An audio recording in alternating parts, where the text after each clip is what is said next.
Entire cities lie hidden beneath desert dunes, their histories erased by shifting sands. We are mapping these ghost kingdoms to uncover why they vanished and what they can teach us. By the end, you will see the desert as a vast archive of lost civilizations, not an empty wasteland.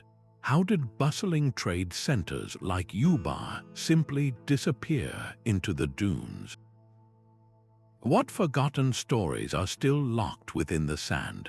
What do you believe is the most important lesson a lost city can teach us today? A single grain of sand is almost weightless, easily brushed from your hand.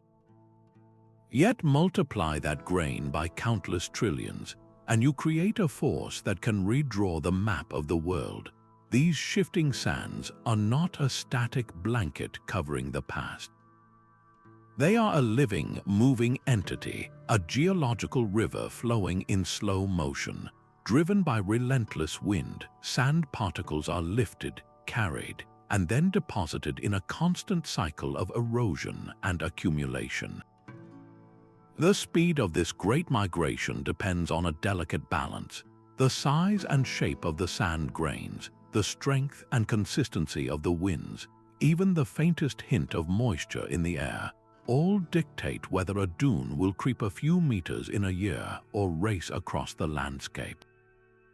This is not a gentle process. It is a powerful, transformative force of nature that has, throughout human history, severed trade routes, isolated entire regions, and systematically buried the works of humankind.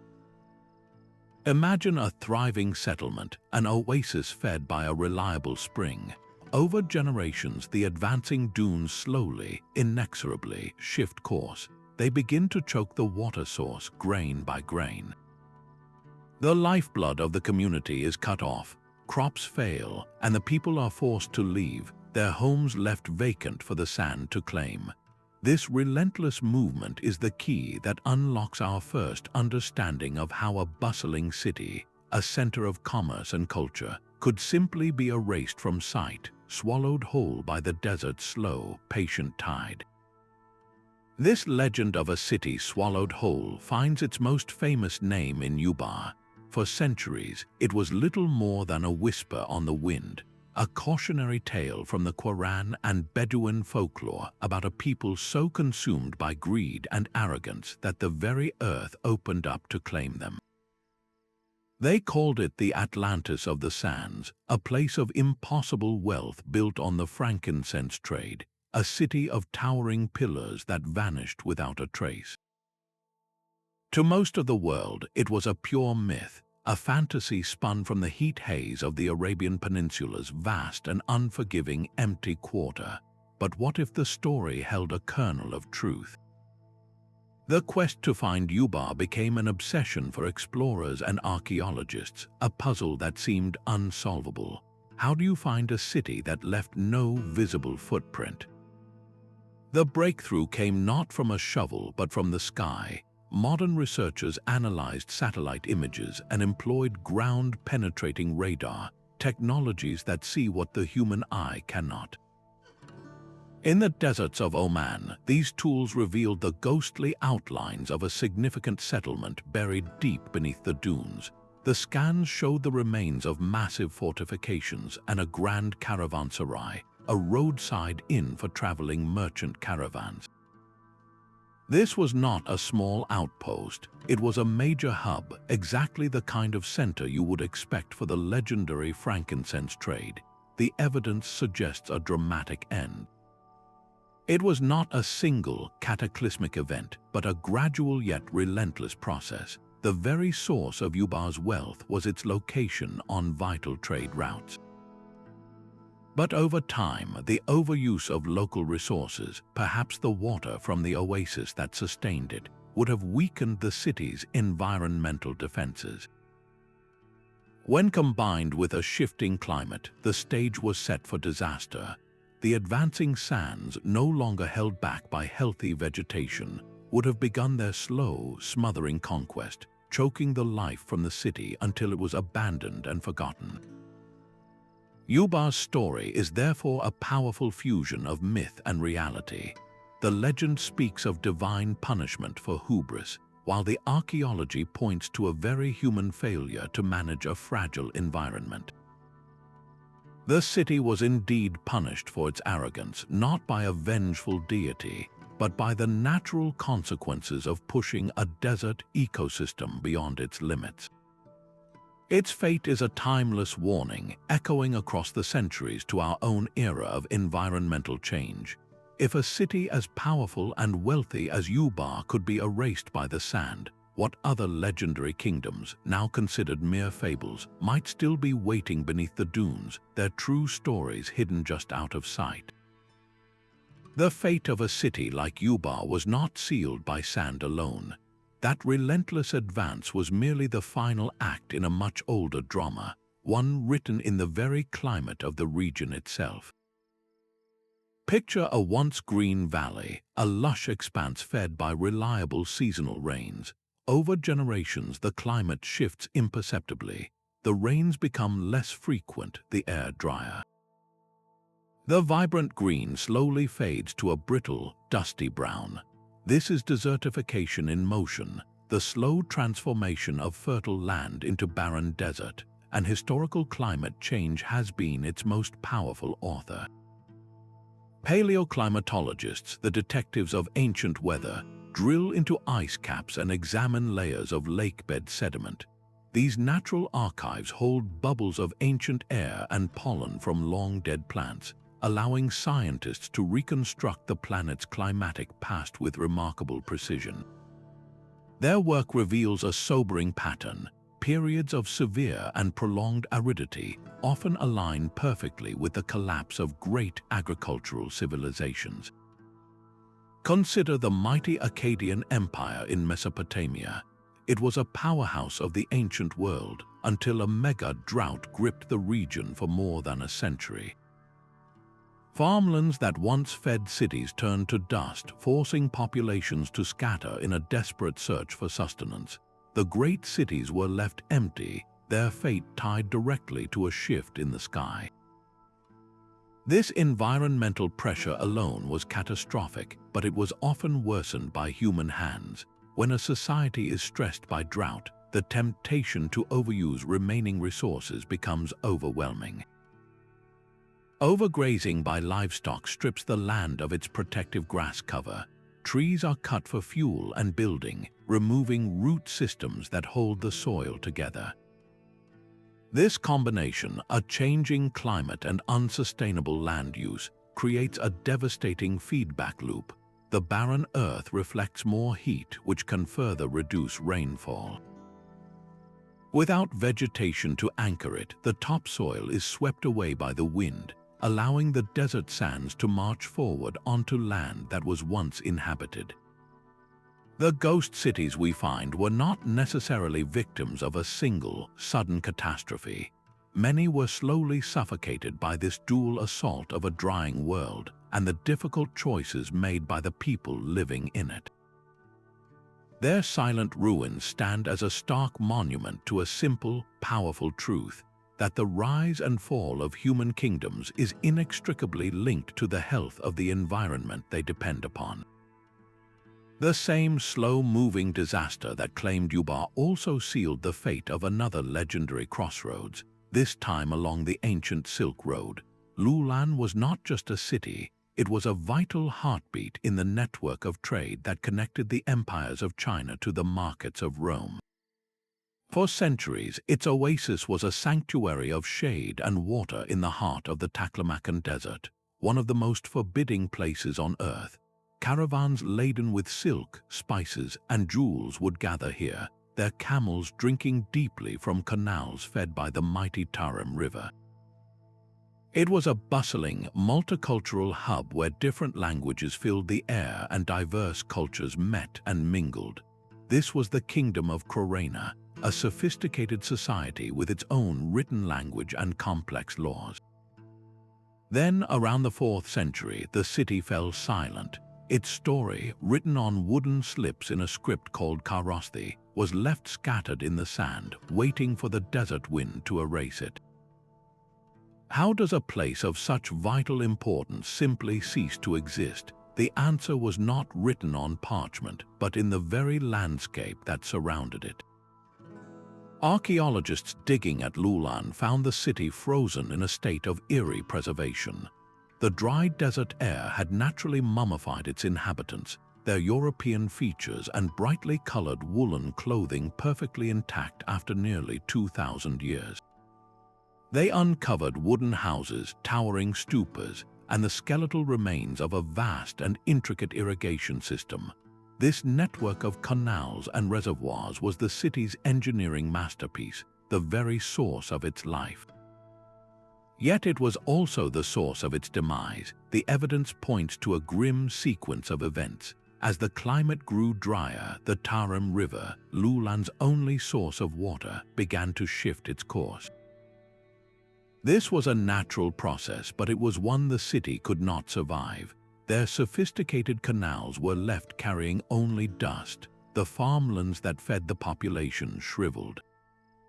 Without water, the delicate vegetation that held the desert sands at bay died off. The dunes, no longer restrained, began their final, smothering advance. Loulan did not fall in a day. It was a prolonged suffocation, a slow death by thirst where every cup of water became more precious than any silk. Its magnificent buildings were gradually buried, room by room, until only the rooftops peaked above the dunes, and then nothing at all. The story of Loulan is a profound lesson in interconnectedness. It shows us that a city's greatest strength, its engineered control over nature, can become its most critical vulnerability.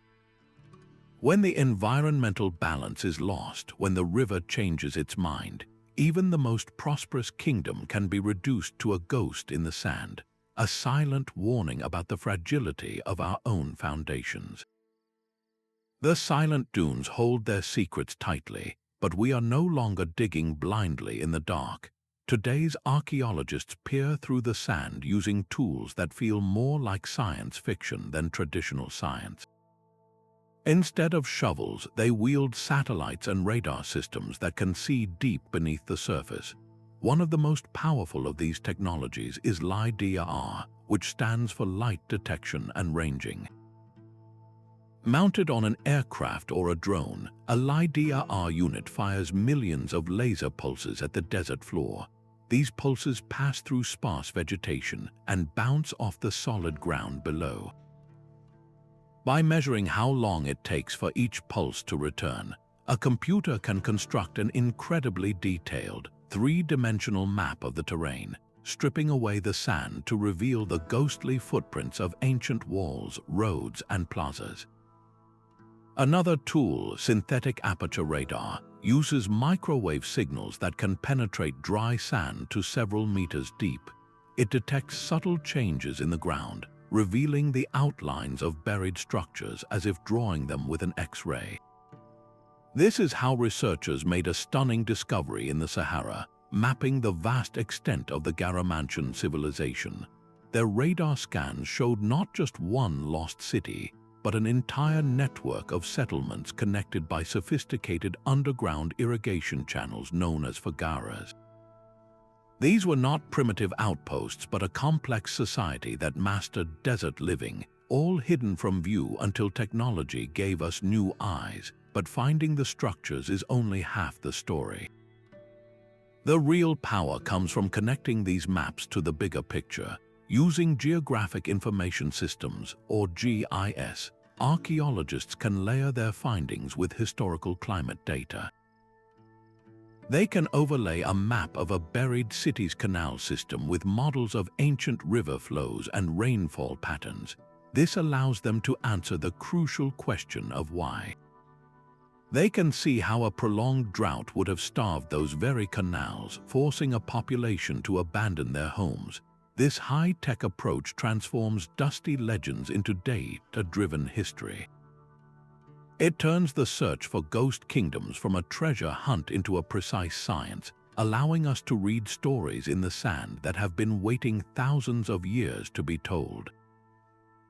Deep in the heart of the Sahara, a kingdom defied the desert for over 1,000 years. The Garamantes were not just survivors, they were masters of one of the most hostile environments on Earth. While the Roman Empire flourished on the Mediterranean coast, this Berber civilization built a powerful state in what is now Libya, a realm of fortified towns and sprawling oases that thrived from around 500 BC until 700 AD. Classical writers like Herodotus portrayed them as fearsome warriors who hunted the desert in chariots, but this was a fragment of the truth.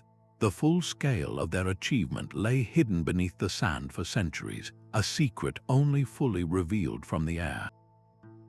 Aerial photography and later satellite imagery exposed the ghostly grid of a vast urban network, a civilization that had turned the deep desert into a hub of trans-Saharan trade. Their capital, Garama, was a city of multi-story mud brick buildings, elaborate tombs, and a bustling social life. But the true genius of the Garamantes was not visible from the surface. It lay deep underground in an incredible web of tunnels known as Forgaras. These were not simple wells. They were a complex, engineered system of gently sloping shafts that tapped into fossil water, ancient rainwater that had seeped into underground aquifers over thousands of years. This was a non-renewable resource, a treasure chest of water from a wetter climatic era. The Forgaras channeled this precious liquid to the surface, creating vast agricultural fields in the middle of the desert. They grew grapes, figs, and wheat, sustaining a population that may have numbered in the tens of thousands. For centuries, their system worked brilliantly. They controlled the trade routes for gold, salt, and ivory, building a wealthy and sophisticated society where one should not have existed. Yet their greatest strength contained the seed of their downfall. The fossil water they depended on was not being replenished. As the Sahara continued its long-term trend toward greater aridity, the demand on these aquifers only grew. The Garamantes were essentially mining their water, drawing it out faster than it could ever be replaced. Over generations, the water table dropped, the Forgara tunnels ran dry. The fields that had once been lush began to fail. Faced with dwindling resources, the social and economic structure that held the kingdom together began to fray. Trade routes may have shifted, and the encroaching sands, no longer held back by managed agriculture, began to reclaim the land. Their cities were not swallowed in a single, dramatic event, but were gradually abandoned, their people dispersing as the desert reclaimed its dominion.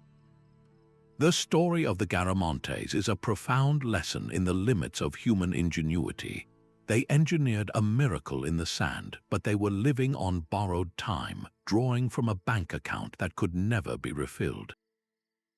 Their silent, buried cities ask us a difficult question, one that resonates deeply in our own world. What happens when the most ingenious adaptation meets a resource that simply runs out? A city's heartbeat is its marketplace, the constant flow of goods and people that fuels its existence. For desert kingdoms, this lifeblood was the trade route, a fragile thread of commerce stretched across impossible distances. A single city's prosperity could be entirely dependent on the camel caravans that chose to pass through its gates, bringing not just silk and spices, but new ideas, technologies, and cultural influences that kept a society vibrant and connected to the wider world. When that thread was cut, the city's fate was sealed. The great overland routes like the Silk Road and the Incense Route were not static lines on a map. They were living, shifting organisms sensitive to the slightest change in the political or environmental climate. A war between distant empires could make a path too dangerous. The discovery of a reliable sea passage around a continent could offer a cheaper, faster alternative to the grueling overland journey. Even a local drought, by making a particular stretch of desert impassable, could force merchants to find a new way. Consider the magnificent city of Petra, its breathtaking temples carved directly into rose-red cliffs. For centuries, it controlled the trade in frankincense and myrrh, growing immensely wealthy from the taxes it levied on passing caravans. But when the Roman Empire mastered sea travel in the Indian Ocean, ships began to carry these goods directly from southern Arabia to Egypt. The overland route through Petra was no longer the most efficient path. The caravans grew fewer, the marketplaces quieter. The city's economic foundation crumbled, and without the wealth to maintain its sophisticated water management systems against the encroaching desert, it was only a matter of time before the sands swept in. The same story unfolded at Palmyra, another glorious caravan city that found itself isolated by shifting economic currents. The consolidation of empires often redirected trade to more secure, centrally controlled paths, leaving former hubs to wither in isolation. The silence that followed was not immediate, but it was inevitable. Once the last merchant packed his wares and moved on, the city began a slow death. The grand colonnade stood empty, the bustling inns fell quiet, and the very reason for the city's existence vanished into the dry air. It was then that the desert, patient and relentless, began its final work, drifting over the empty plazas and silent streets, preserving them not as ruins, but as perfect time capsules of a lost era of global connection. This dynamic reveals a powerful truth, that the survival of a city was often decided by forces far beyond its walls, by the rise and fall of markets and the changing routes of commerce on a global scale. The ink on a Buddhist sutra, carefully copied in a Dunhuang cave 1,000 years ago, was still wet with devotion when the sand began its slow crawl toward the city gates. Perched on the edge of the go-by desert, Dunhuang was far more than a simple oasis. It was the final gateway for caravans heading west into the terrifying Taklamakan, and the first sanctuary for those arriving from the east. For 1,000 years, from the 4th to the 14th century, it pulsed with the energy of the Silk Road, a place where monks, merchants, and mercenaries mingled in its markets. This vibrant crossroads funded an astonishing spiritual project, the Mogao Caves. Just outside the city, a long sandstone cliff face became a honeycomb of devotion, with hundreds of caves carved into its surface. Inside, artisans created breathtaking murals depicting Buddhist parables and celestial beings, their colors vibrant against the dark rock. These caves were not just places of worship, they were a vast library of human faith and culture. In a sealed chamber, later known as the Library Cave, monks stored tens of thousands of manuscripts, scrolls, and paintings, a priceless archive of life on the Silk Road. Then, for reasons still debated, the cave was sealed and forgotten, its secrets protected by the very desert that threatened the city. While the Mogao caves were being filled with art, the world outside was changing. Archaeological surveys of the surrounding region reveal a different story, one of steady retreat. The landscape around Dunhuang is dotted with the ghosts of smaller settlements, military forts, and farmsteads that ultimately lost their battle with the sand. These communities were vulnerable. They relied on small-scale farming and local wells, and their existence was a delicate balance. To clear land for crops and to gather fuel for cooking and heating, they cut down the fragile, sparse vegetation that held the desert soil in place. This deforestation, combined with natural cycles of dune movement, created a fatal feedback loop. Without roots to anchor it, the topsoil blew away, and the advancing dunes no longer held back buried homes and irrigation canals.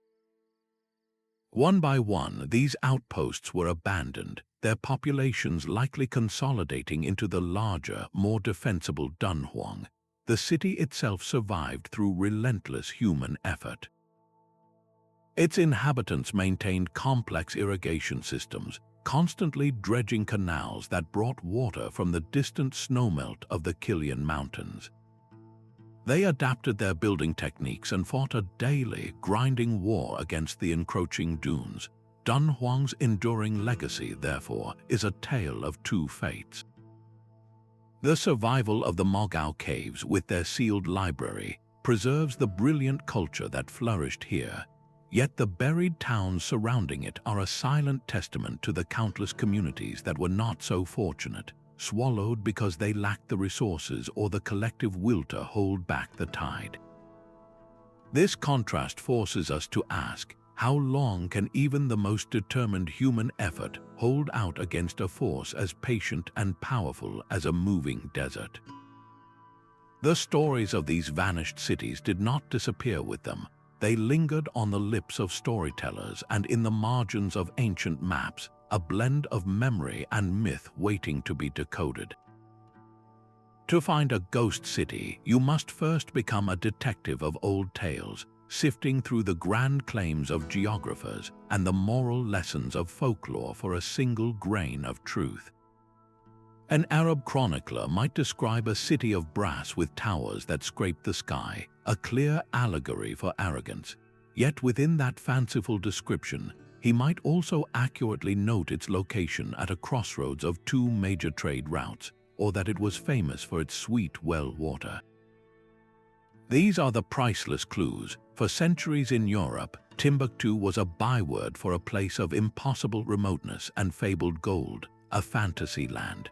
Yet all the while, it was a real, thriving center of Islamic scholarship in Mali, its great libraries filled with manuscripts.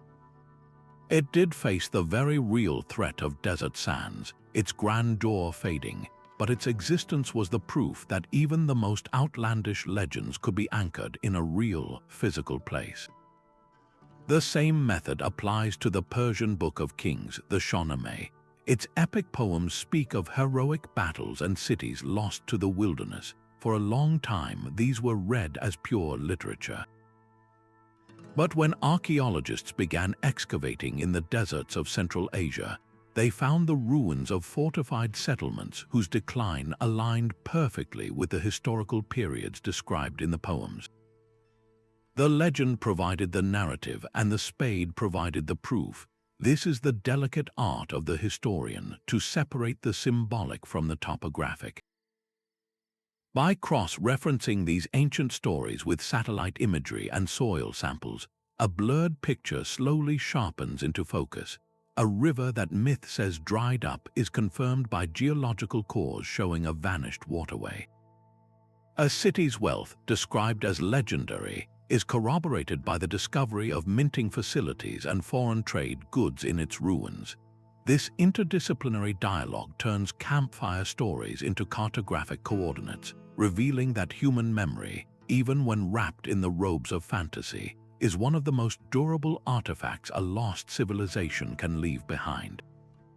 The Thar Desert's yellow sandstone forts stand as silent sentinels against an unyielding sun. In this land of extreme heat and sweeping dunes, cities like Bama and Jaisalmer did not merely survive, they flourished, becoming glittering centers of Rajput culture and power. Their strategic position made them vital way stations on the trade routes connecting the riches of the Indian subcontinent with the distant markets of Central Asia. For centuries, these were not isolated outposts but cosmopolitan hubs where the languages of merchants blended with the sounds of temple bells. The very stone from which they were built, a distinctive golden hue, seemed to capture and reflect the desert light, creating an impression of permanent, sun-drenched grandeur. Yet this grandeur was always fragile, entirely dependent on a single, precious resource. The genius of these cities is revealed in their magnificent water architecture. Archaeologists have uncovered vast, intricate stepwells known as bayoris, which are not just simple wells but breathtaking subterranean monuments. These were engineering marvels designed to reach deep into the earth to access the water table. Their steps descended dramatically, creating cool, cavernous spaces where communities would gather. Massive reservoirs called tanks captured every possible drop of seasonal rainwater, storing it for the long, dry months ahead. These systems represented a profound understanding of the desert environment, a testament to human ingenuity in the face of scarcity. But even the most brilliant engineering has its limits. When a prolonged drought settles over the land, no amount of storage can compensate for what simply does not fall from the sky. The water table drops, and the deepest stepwells eventually reach only dust. The great tanks sit empty, their vast basins baking in the heat. It is at this point that the delicate balance tips. The scarcity of water leads to the overuse of the remaining vegetation for fuel and fodder, stripping the land of its fragile protective layer. Without those roots to anchor the soil, the desert sands, always on the move, find a clear path forward. The very dunes that defined the landscape became the agent of its burial. Slowly, inexorably, the wind-blown sand would begin to drift against the magnificent yellow walls. It would fill the empty stepwells and silt up the reservoirs, making recovery impossible. One by one, neighborhoods were abandoned. The bustling trade routes, starved of water and security, shifted elsewhere. The great cities, once vibrant with life, were left to the patient, smothering embrace of the desert. Their remnants are a deeply poignant sight, not just as ruins, but as a lesson in scale. They show us that human determination can build kingdoms in the most unlikely places, but that even the most determined spirit cannot command the rain. The silent, sand-choked forts of the Thar ask us a quiet, unsettling question. How do we know when our own greatest adaptations are nearing their breaking point? The final resident to leave a desert city does not slam the door shut. They simply do not return. Urban abandonment is a slow, agonizing bleed, not a sudden cut. Imagine the creeping dread as the community's central well must be dug deeper each year, the water tasting more of grit and desperation. You would see the first, subtle signs of departure in the archaeological record, not in collapsed walls but in the trash heaps. Amidden, the communal garbage dump tells a vivid story. In a thriving city, these layers are rich with animal bones, broken pottery, and the debris of daily life. As the end nears, this refuse changes. The variety of food remains narrows, showing a diet growing more monotonous and scarce. Valuable items are not replaced when they break. This is not a panicked flight, it is a long, managed retreat. People begin to make difficult calculations. A family might send its strongest members on seasonal migrations to find work or pasture elsewhere, a coping strategy that slowly drains the town of its vital energy. The social fabric, once tightly woven, begins to fray. Trust erodes when water becomes a currency more valuable than gold. In the American Southwest, the magnificent cliff dwellings of the ancestral pueblones were left over generations. Tree ring data reveals a devastating mega drought, but the departure was orderly. Rooms were sealed and prized possessions were left behind, suggesting a planned exodus and a hope, perhaps, for one day returning. They were not fleeing an army, but a slow-motion environmental collapse that made life unsustainable. When the last person finally walks away, the desert does not wait. A single season without maintenance is all it takes. A cracked mud brick wall is an invitation. The wind drives sand through the opening, piling it in corners. A collapsed roof creates a dam, trapping the drifting dunes. Within a few years, a home can be filled to the ceiling, perfectly sealed in a dry, dark tomb. This protective shroud of sand is what preserves these sites for us to find, freezing the final moments of a community in heartbreaking detail. To understand this process is to recover not just a city's history, but its humanity, the quiet stories of resilience and heartbreaking choice etched into the very dust they left behind. A spring in the desert is a promise of life, but that promise can be broken for some while kept for others. Far in Egypt's western desert, the Siewa Oasis stands as a testament to this enduring promise, a lush green island famous for its oracle. It was here that Alexander the Great journeyed to be declared a son of the god Ammon, a moment that cemented Siewa's legendary status. For thousands of years, its potent springs have supported a unique community, allowing it to thrive in near-total isolation. Yet the story of Siewa is not just one of survival. It is also a story of loss written in the sand just beyond its palm groves. Modern archaeological surveys have mapped a ring of ghostly neighbors around the main oasis, the remains of smaller satellite villages and watchful fortifications. These were the outposts, the communities that clung to the periphery of Siewa's abundance or relied on their own, more fragile water sources. Their pottery shards and the stone foundations of their homes tell a quieter, sadder story than Siewa's own. They speak of a gradual decline, a slow suffocation as the local water tables dropped. The fields they tended, once green, would have yielded less each season until farming became a futile effort.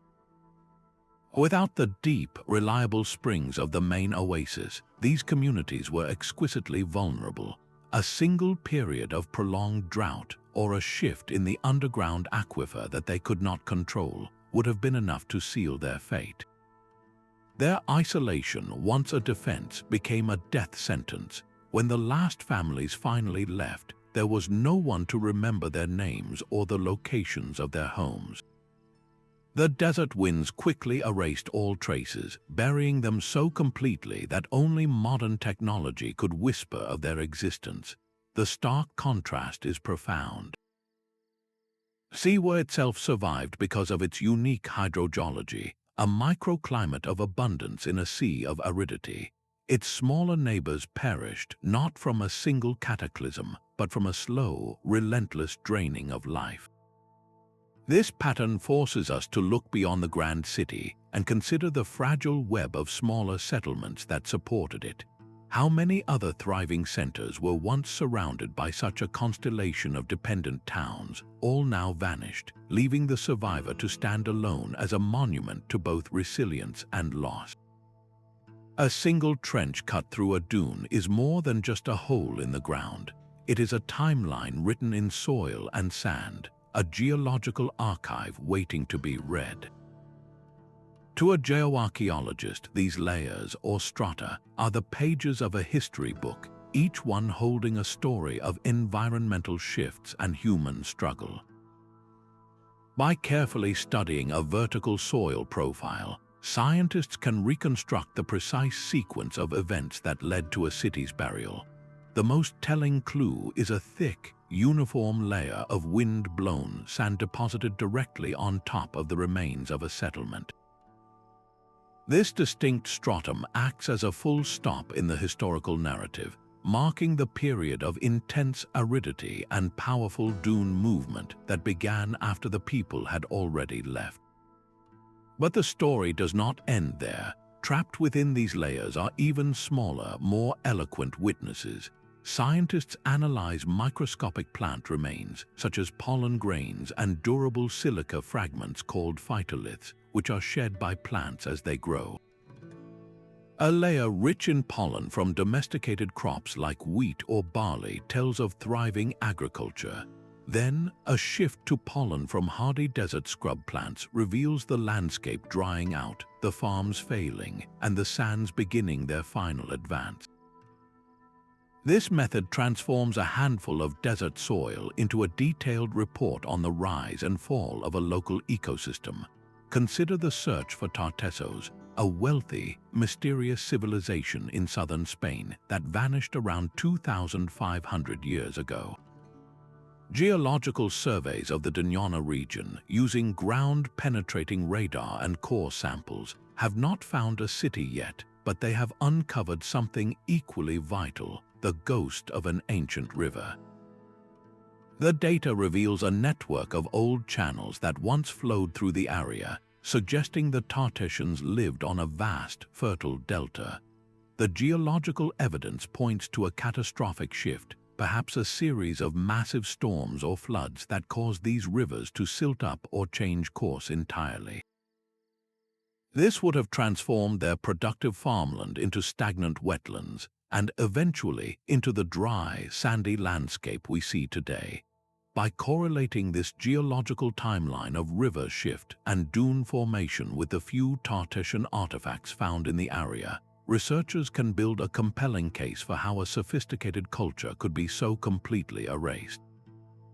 The desert does not just hide cities, it meticulously documents their end, grain by grain, in a silent library we are only just learning how to read. Walls of sun-baked earth still stand against the go-by sky, a stark silhouette known as the Black City. Khara-Khoto was far more than a remote fortress. It was a brilliant outpost of the Tangut Empire, a cosmopolitan hub where the spiritual and the commercial intertwined. Within its massive ramparts, Buddhist monks produced exquisite art and sacred texts, while merchants traded goods from across the Silk Road. This vibrant center did not simply fade away, it was severed from the world by a deadly convergence of human conflict and a dying river. The city's lifeblood was the Aegean River, which fed its fields and filled its reservoirs. When the Mongol armies laid siege in the 14th century, they found a city already weakened, its environment stressed. The true death blow, however, was hydrological. Over time, the Aegean River shifted its course, a natural process that turned the Oasis into an island of isolation. The farmlands that supported Khara-Khoto shriveled into dust, and the relentless dunes of the go-by began their final, smothering advance. The city was abandoned, its empty streets and temples left to the mercy of the wind. For 6 centuries, the Black City slept beneath the sand, its memory preserved only in local legend. Then, in the early 20th century, the Russian explorer Pyotr Kozlov followed those legends to its gates. What he found was a time capsule. The incredibly dry desert air had acted as a perfect preservative. Inside a stupa, he uncovered a sealed chamber, a library of countless Buddhist manuscripts, vibrant Thangka paintings on silk, and delicate statues, all untouched by time. These artifacts revealed the city's profound cultural sophistication, a snapshot of a civilization frozen at the moment of its abandonment. Khara-Khoto's ruins tell a particularly stark story, for its end was not a matter of one cause, but a fatal collaboration.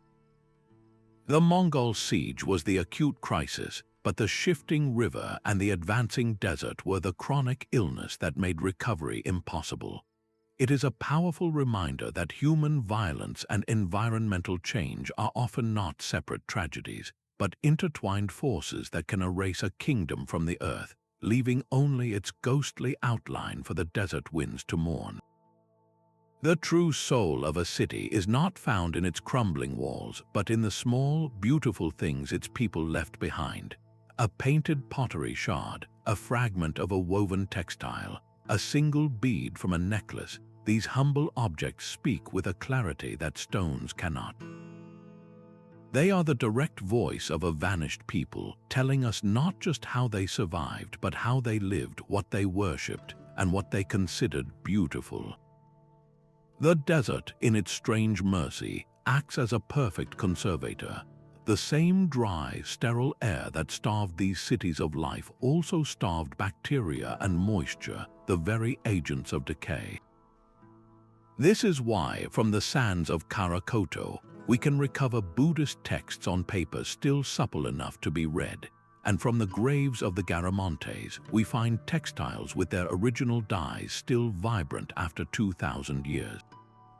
These are not ruins, they are time capsules of unparalleled fidelity. Look at the cave temples of Dunhuang. Their walls are a breathtaking gallery of spiritual art, a visual symphony of the Silk Road.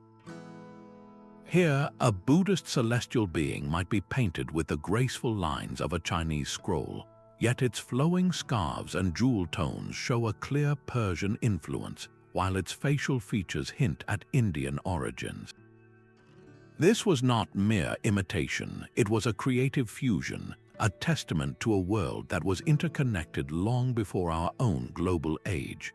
The art tells us that these were not isolated desert dwellers, but cosmopolitan citizens of a vast and diverse world.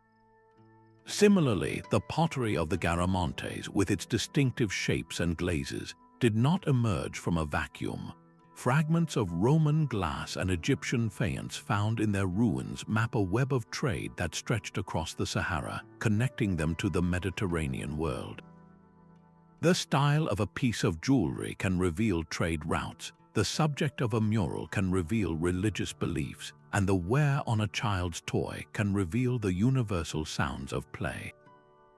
By studying these artifacts, we can reconstruct the entire ecosystem of a society, from the grandeur of its state religion to the intimate details of its daily meals. This artistic legacy is the ultimate redemption of these ghost kingdoms. Their political power faded, their economies collapsed, but their creative spirit endures. It reminds us that the drive to create beauty is a fundamental human impulse, one that persists even when survival is a daily struggle, leaving behind a light that the sands could not extinguish. The waters of the Mediterranean hold a different kind of ghost, one submerged not by sand alone, but by a conspiracy of earth and sea. Off the coast of Egypt, the legendary port of Heracleion slept beneath the bay of Abandonment for over 1,000 years. This was no minor trading post. It was a grand gateway to Egypt, a city of immense wealth where pharaohs were crowned in its magnificent temple of Ammon. Giant statues guarded its harbors, which welcomed ships from across the ancient world. Heracleion was the bustling heart of maritime trade, until the very ground it was built upon betrayed it. Around the 2nd century BC, a phenomenon known as soil liquefaction occurred. The city's foundations were constructed on unstable, waterlogged clay. When subjected to a trigger, perhaps a major earthquake or the increasing weight of its own grand structures, that solid ground instantly behaved like a liquid. The earth literally turned to soup, and the heavy stone buildings, temples, and monuments of Heracleion began to sink, sliding inexorably beneath the waves. Rising sea levels of the era compounded this disaster, ensuring the city was lost not to a sudden tsunami, but to a slow, swallowing descent. Yet the story of its disappearance does not end at the water's edge. Geological studies of the nearby coastline reveal that as Heracleion sank, the desert continued its own relentless work. Sand drift and dune migration from the Sahara likely encroached upon the city's hinterlands, burying any outlying settlements or farmlands that might have survived the initial cataclysm. The advancing coastline, reshaped by the same geological forces, would have obscured the final traces of its harbors, ensuring it was erased from memory by a dual assault from the sea and the sand. The rediscovery of Heracleion by underwater archaeologists has been like waking a dream. From the silty seabed, they have raised colossal statues of pharaohs and queens, their features still stern and regal. They have recovered gold coins, delicate jewelry, and stone slabs inscribed with decrees that reaffirm the city's pivotal role in ancient law and religion. These treasures speak of a vibrant cosmopolitan center, frozen in its final moments. Meanwhile, on land, surveys map how the desert sands and shifting shorelines collaborated to redraw the entire region, hiding the last terrestrial clues to its existence. Heracleion stands as a profound testament to a complex truth. A civilization can be undone not by a single enemy, but by the synchronized forces of our planet. It is a ghost kingdom lost to the triple alliance of earth, water, and air, reminding us that the boundaries we draw between land and sea are often illusions, and that the past can be buried in the deep as effectively as in the deep desert. A drone's shadow drifts silently over a sea of dunes, its electronic eye seeing what ours cannot. These unmanned aerial vehicles are now essential partners in the search for lost cities, equipped with multispectral sensors that detect light far beyond the visible spectrum. They capture high-resolution images of vast, empty stretches of desert, revealing subtle discolorations in the sand or slight variations in vegetation health that betray the presence of buried walls or ancient canals. This is not guesswork, it is precision mapping from the sky, allowing a single team to survey in hours what would have taken years of dangerous, uncertain ground exploration. The data collected from the air is then augmented by tools that listen to the Earth itself. Ground-penetrating radar sends signals into the sand, while magnetometers measure tiny fluctuations in the planet's magnetic field caused by buried hearths, bricks, or storage pits. Another technique, electrical resistivity tomography, passes a current through the ground to map its conductivity. Stone foundations and compacted earth pathways offer more resistance to the electrical flow than the loose sand around them, allowing researchers to literally trace the outlines of buried streets and rooms. In the Arabian Peninsula, this technological synergy has been revolutionary. Drone surveys have pinpointed the locations of previously unknown Neolithic settlements, simple stone structures that were completely invisible to the naked eye, now documented and mapped before the shifting dunes can erase them forever.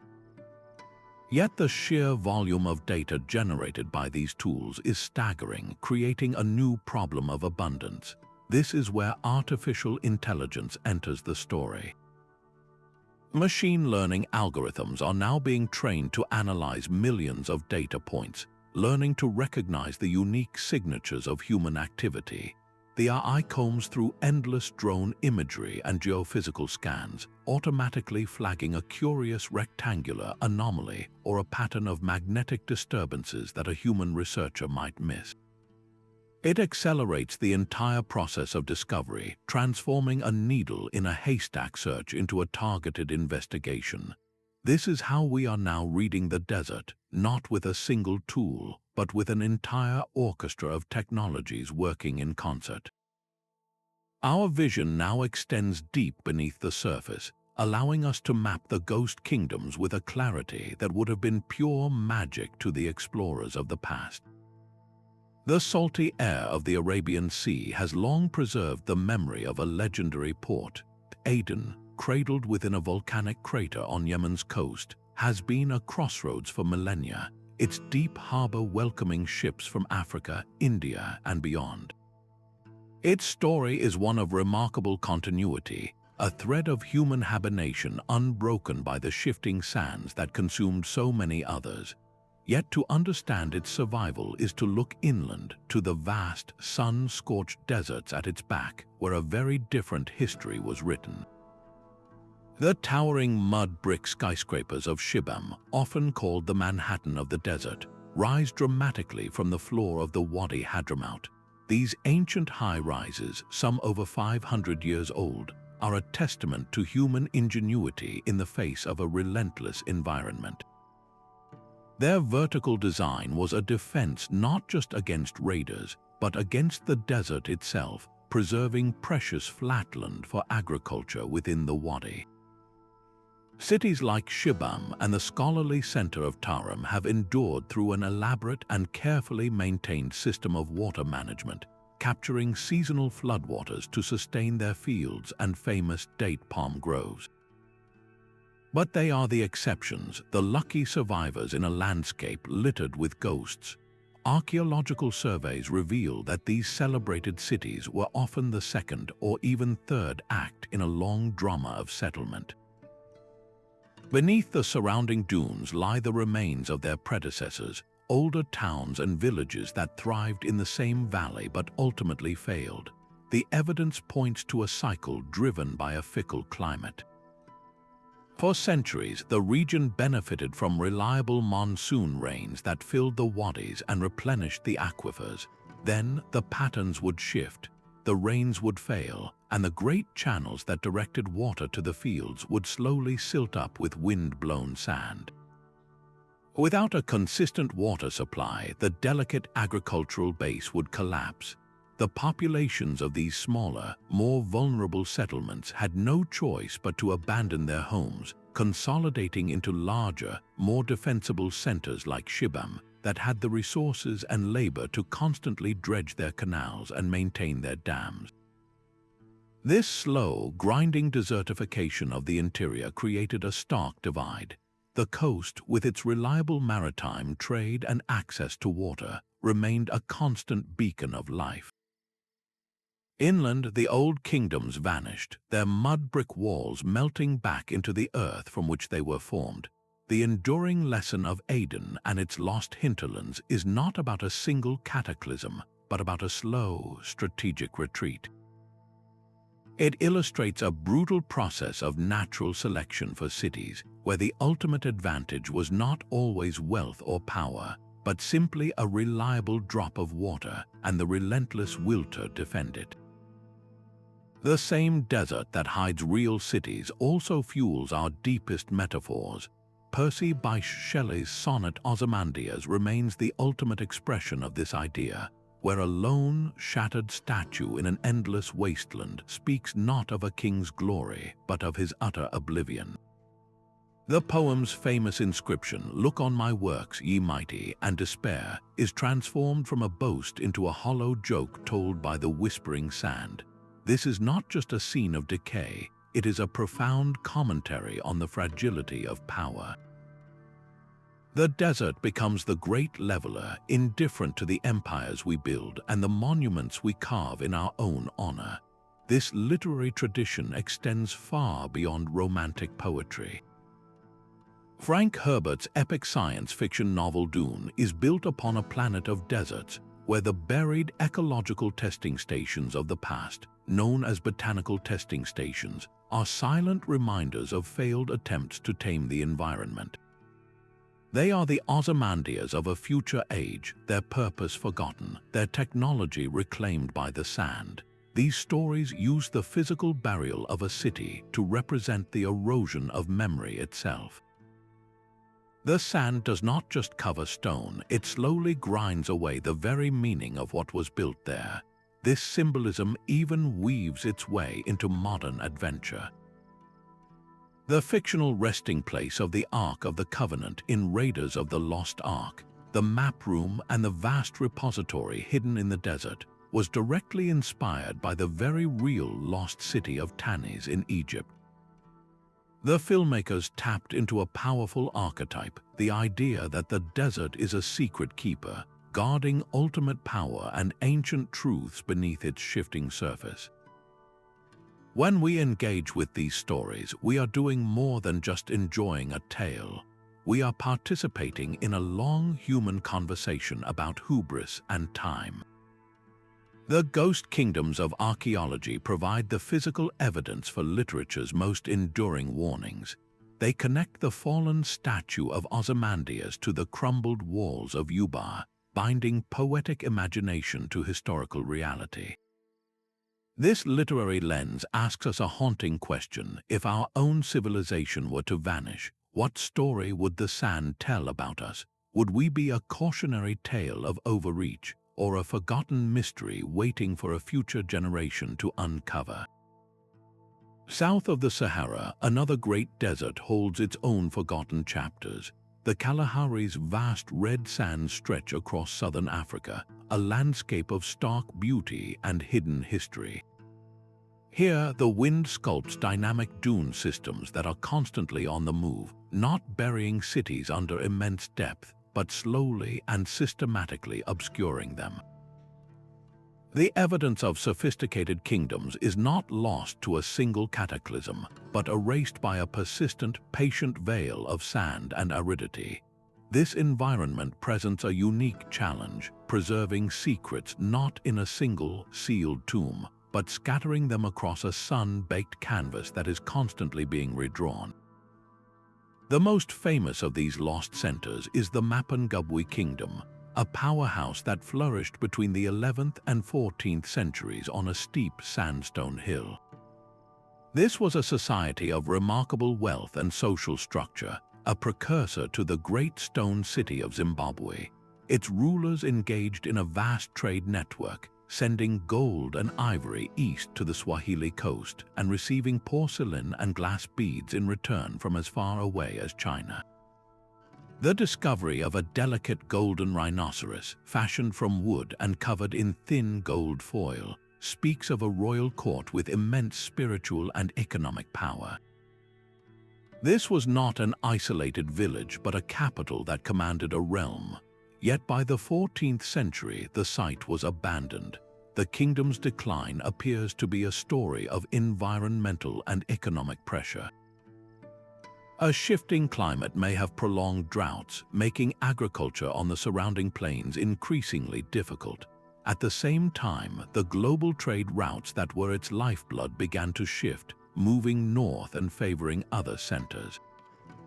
The heart of the kingdom failed, but what of its body? The true ghost cities of the Kalahari are the countless smaller villages and trading outposts that were bound to Mapungubwe. These satellite communities, dependent on the capital for trade and security, were far more vulnerable.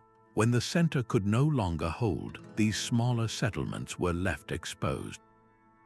Without a centralized authority to maintain local order and trade, and with a drying climate pressing in, their populations would have dispersed. The Kalahari sands then performed their slow, relentless work.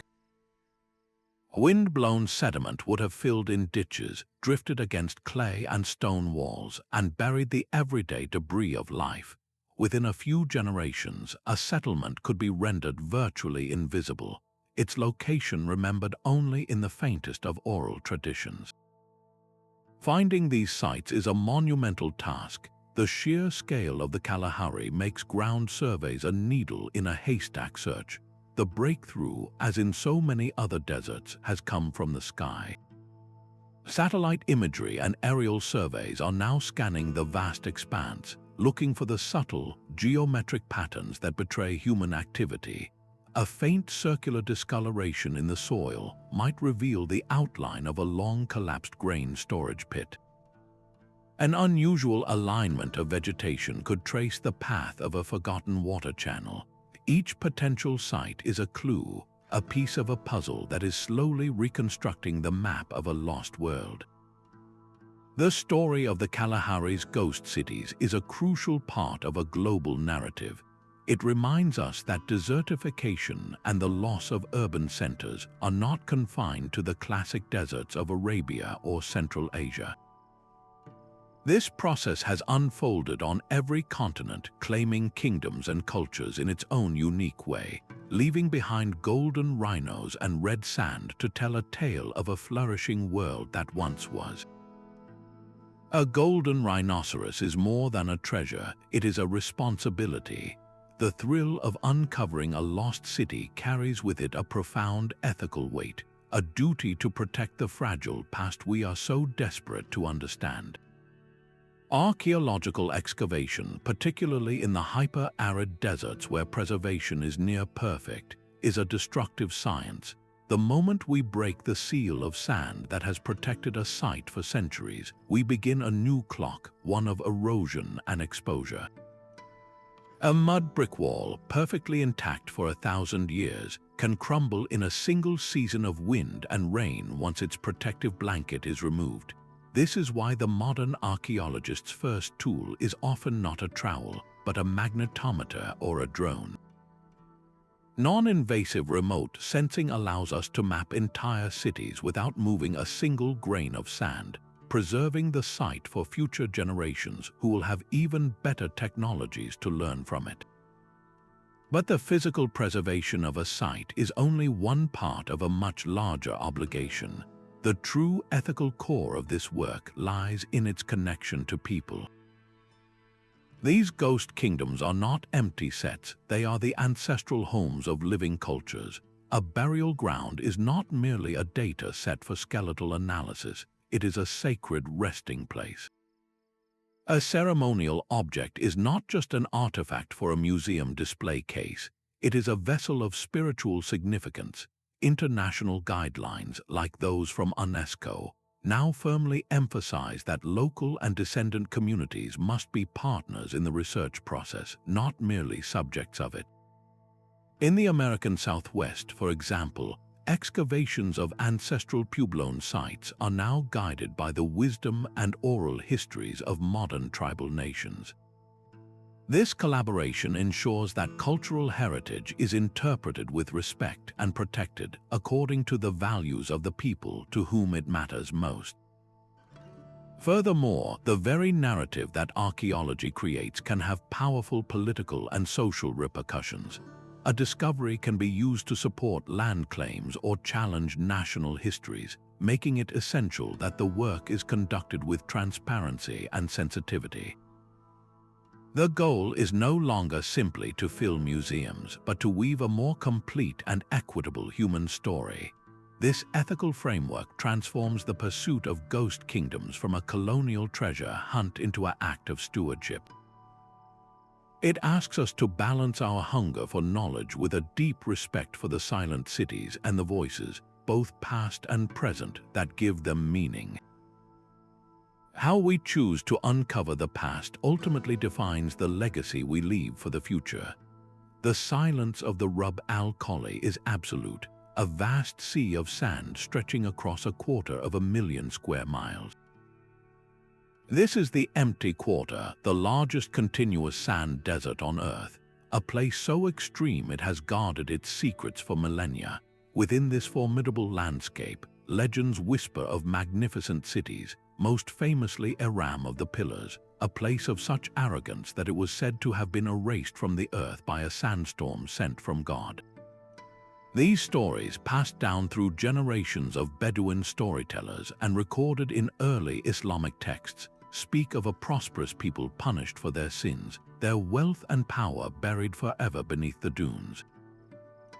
For centuries, these tales were dismissed as pure myth, the fanciful inventions of a culture trying to make sense of an impossibly harsh world. The desert itself was the ultimate barrier, its shifting dunes, scorching temperatures, and lack of water making systematic exploration nearly impossible. It seemed the perfect place for a legend to hide, and the worst place to ever look for proof. Yet, the very conditions that made the Rub al-Khali a death trap for explorers also acted as a perfect preservative for whatever might lie beneath. The key to unlocking this mystery was not to brave the sands on camelback, but to look at the desert from a new perspective, through the unblinking eyes of satellites. From this vantage point, a different story began to emerge. Radar and satellite imagery started to reveal the ghost of a greener past. They mapped the outlines of fossil river channels and the ancient shores of paleo lakes, proving that this barren expanse was once a watered, more hospitable land.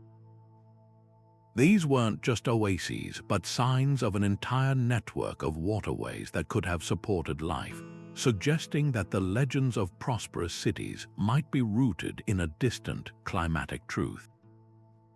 The archaeological evidence, though sparse, confirms a human presence that was both resilient and adaptive. Expeditions into the deepest deserts have not yet uncovered the towering pillars of Aram, but they have found something perhaps more profound: scattered stone tools, simple tombs, and the remnants of temporary campsites. These artifacts tell a story of nomadic peoples who mastered the art of survival in a changing world, moving with the seasons and the shifting resources. They prove that the empty quarter was never truly empty, but a landscape that people learned to navigate and call home. This makes the Rub al-Khali one of the last great frontiers for archaeology. Every new survey, every sweep of ground-penetrating radar, holds the potential to stumble upon a discovery that could rewrite the entire narrative of Arabian prehistory. The legend of a single, glittering city may yet prove to be a metaphor for a lost network of thriving communities, a kingdom of the sands that flourished when the land was green and vanished when the desert finally claimed its own. The silent ruins of ancient cities are not merely relics. They are a masterclass in urban survival, their failures now studied with intense focus by the planners designing the metropolises of tomorrow.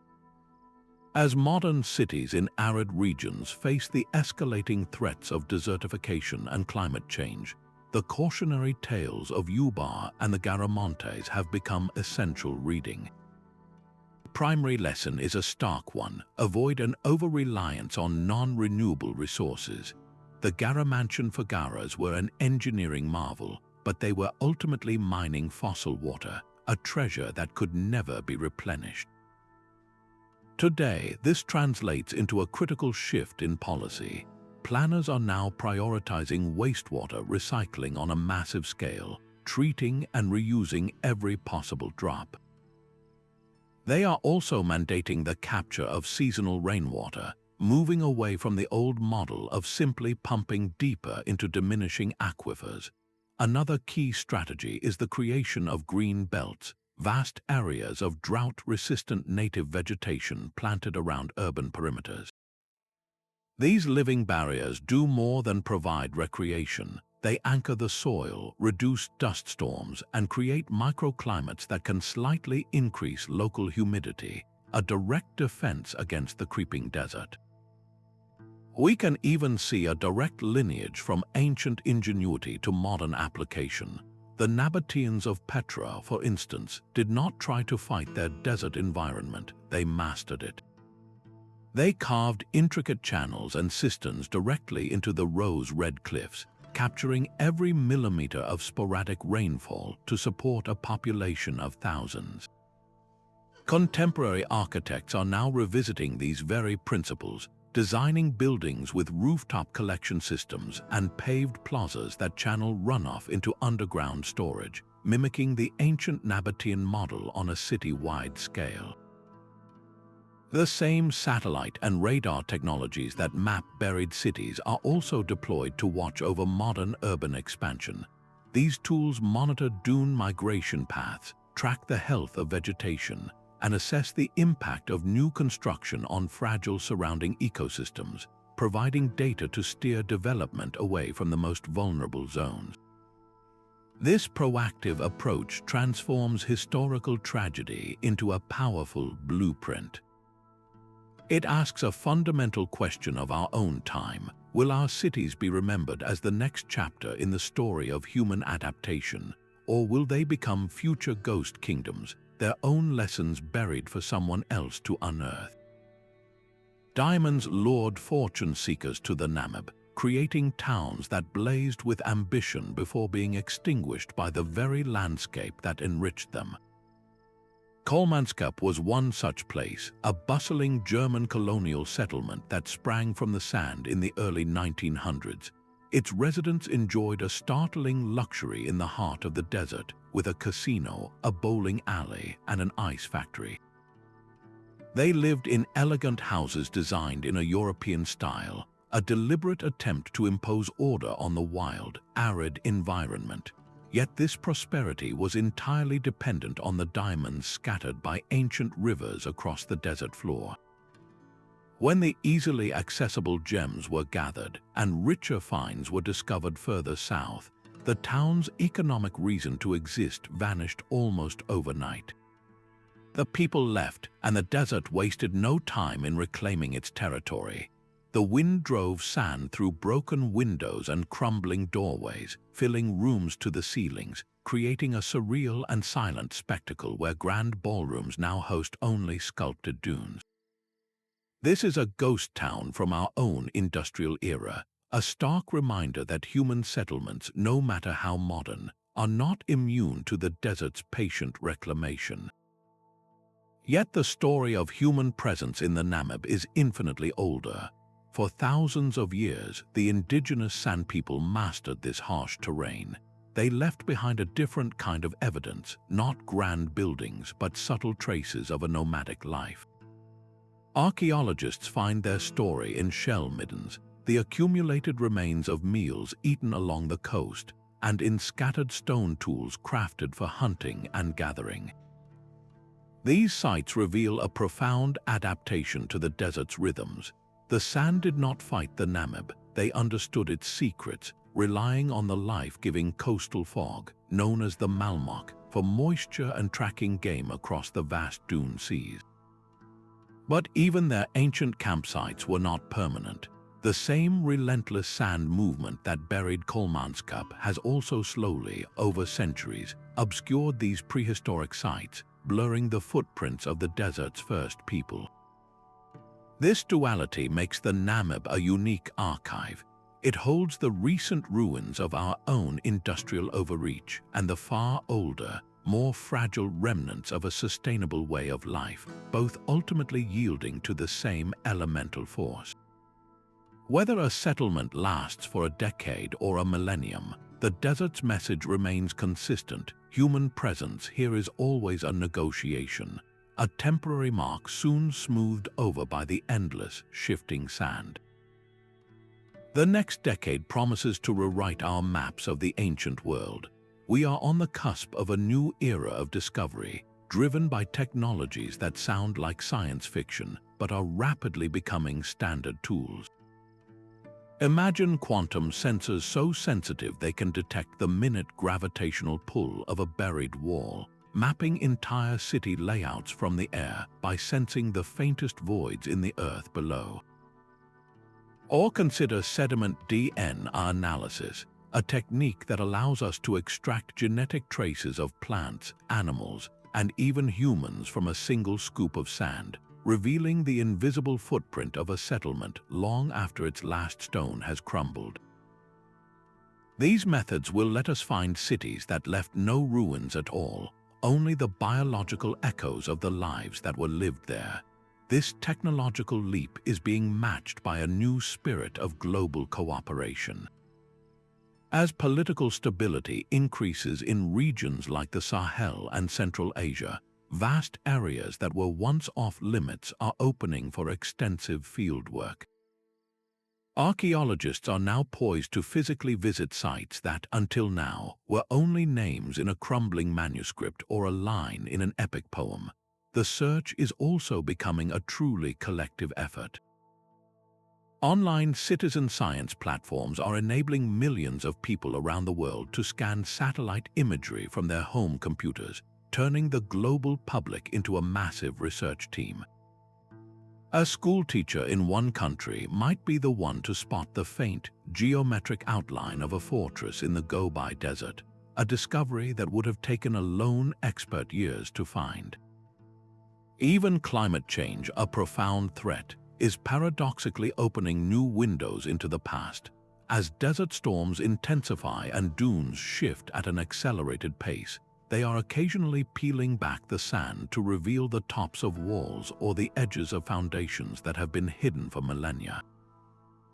These fleeting exposures offer a narrow, urgent opportunity for documentation before the landscape closes over them once more. The quest to map the ghost kingdoms is accelerating into an unprecedented collaboration of machine intelligence, international scholarship, and public passion. The sands have held their secrets for thousands of years, but their patience is finally being met with our persistent, ever-sharpening curiosity.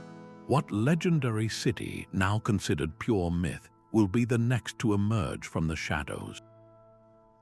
The shifting dunes have whispered their final secrets, but their echoes carry a timeless warning. From the arrogant towers of Ubar to the parched canals of Loulan, these ghost kingdoms form a single, profound narrative, a story of human brilliance perpetually challenged by a changing world. They teach us that civilization is a fragile pact with nature, one that can be broken by the slow, cumulative strain of overuse or the sudden, sharp shock of a shifting climate. Our own era of global warming now listens intently to these ancient tales, recognizing in their silent ruins a reflection of our own potential futures. Yet our response is no longer one of passive wonder. With the precision of satellite eyes and the sensitivity of ethical stewardship, we are learning to recover these stories with a newfound respect, ensuring the past is honored even as it is unearthed. The desert is not a wasteland. It is a vast, open-air archive, its shelves made of sand and its manuscripts written in stone. Every dune holds a chapter of human history, waiting for a curious mind to turn the page. Which of these lost cities speaks most powerfully to you? Does the fabled wealth of Ubar capture your imagination, or is it the silent, frozen streets of Loulan that haunt your thoughts? Share your reflections in the comments below. If this journey through the sands has ignited your curiosity, subscribe for more explorations into the world's greatest historical mysteries, and join us next time as we unveil another enigma forgotten by time.